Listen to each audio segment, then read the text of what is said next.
Sveiki, pakalbėkime apie skaičių aibes. Skaičių aibė – tai elementų rinkinys, kurio elementai yra skaičiai. Skaičių aibės gali būti tokios. Baigtinės, jei turi baigtinį skaičių elementų. Begalinės, jei elementų yra be galo daug. Lygiosios, jeigu jas sudaro tie patys elementai, tačiau skiriasi jų tvarka. Jei aibė neturi nė vieno elemento, ji vadinama tuščiąja ir žymima čia nurodytų ženklelių. Kokios yra skaičių aibių rūšys?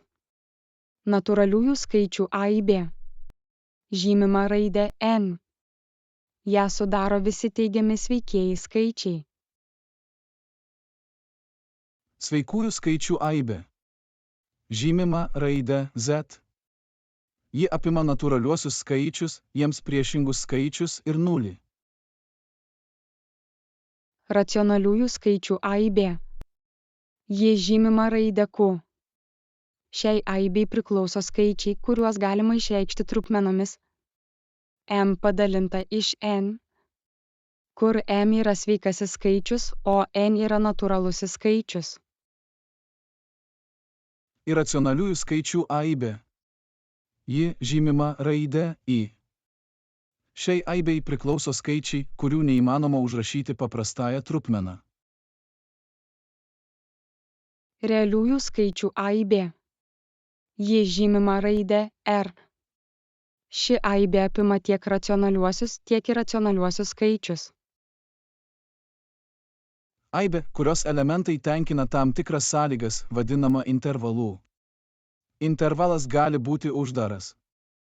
Uždarojo intervalo žymėjimas parodytas paveikslėlyje. Naudojami laužtiniai skliaustai. Jis reiškia, kad a ir b yra įtraukti į intervalą.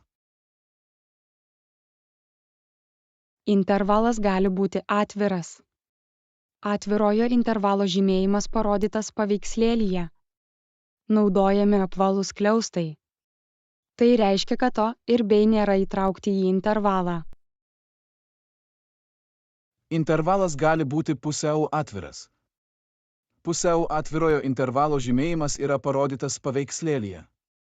Naudojami tiek laužtiniai, tiek apvalūs skliaustai.